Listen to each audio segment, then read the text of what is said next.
Hello बच्चों, तो बात करते हैं कुछ एलिप्स के बेसिक्स पे। एलिप्स दिया हुआ है, एलिप्स का इक्वेशन ये है और मेजर एक्सिस ये एक्स एक्सिस के अलोंग है और माइनर एक्सिस वाई एक्सिस के अलोंग है। तो कंडीशन क्या होगा, ए ग्रेटर देन बी। पहला कंडीशन तो ये होगा अगर मेजर एक्सिस एक्स एक्सिस के अलोंग है। तो क्वेश्चन ये है कि मैं दो डायरेक्ट्रिक्स है, दोनों डायरेक्ट्रिक्स होता है, दो फोकस होते हैं, ठीक है, एस और एस डैश, ठीक है।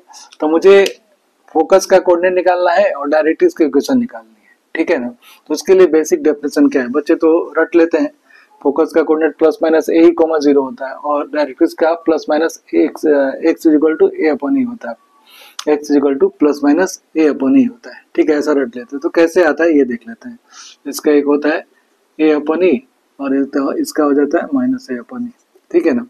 इसका कोऑर्डिनेट आता है ए कॉमा जीरो, एक आता है माइनस ए कॉमा जीरो। तो ये कैसे आता है ये देखना चाहते हैं, ठीक है ना। तो इसेंट्रिसिटी का डेफिनेशन होता है ओ एस अपन ओ ए, ओ एस अपन ओ ए। इसेंट्रिसिटी एलिप्स का जो होता है 0 और 1 के बीच में होता है। 0 से बड़ा होगा डिस्टेंस का रेशियो इसेंट्रिसिटी, तो ई ऑलवेज पॉजिटिव होगा और 0 से बड़ा होगा, ठीक है। सॉरी, 0 से बड़ा 1 से छोटा होगा। तो यहाँ से देखो ओ एस निकाल सकते हो। ओ एस कितना हो जाएगा, ओ ए इंटू ई। ओ ए कितना है, ये ए पॉइंट का व्हाट इज कोऑर्डिनेट क्या है, ए comma zero minus a comma zero, यही है ना। वाई की वैल्यू 0 सब्स्टिट्यूट करो, एक्स की वैल्यू आ जाएगी और ये क्या है, ए डैश का कोऑर्डिनेट आएगा प्लस माइनस ए, ठीक है। तो यहाँ से आ गया ए ई, तो ओ एस इक्वल टू क्या आ गया ए, यानी फोकस का कोऑर्डिनेट ए कॉमा जीरो मिला। Similarly minus a comma zero इधर होगा, ठीक है। अब नेक्स्ट है कि मान लेते हैं क्या, देखो डेफिनेशन क्या है, पी पॉइंट का, ये पी पॉइंट का लोकस है एलिप्स, पी पॉइंट मूविंग है, ठीक है ना। यहाँ से परपेंडिकुलर डाला पी एम, ये कितना हो जाएगा पी एस।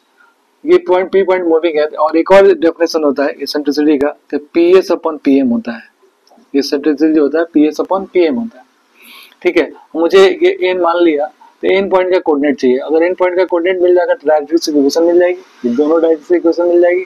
तो कितना हो जाएगा, ये एन पॉइंट का कोऑर्डिनेट चाहिए। एन पॉइंट का कोऑर्डिनेट कैसे मिलेगा, और पी पॉइंट मूविंग है तो यहाँ पे आएगा, तो यहाँ पे अगर पी पॉइंट यहाँ पे आता है तो देखो ए एस अपॉन एन क्या जाएगा, ए एस अपॉन एन हो जाएगा।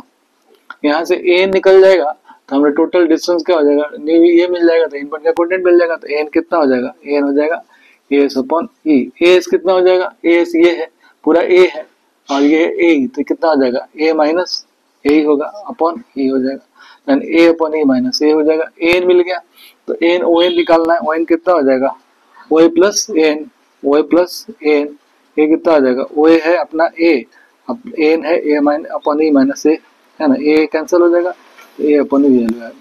तो एक्स की वैल्यू क्या आ गई, इसका एक्स की वैल्यू ए अपॉन ई है। Similarly x equal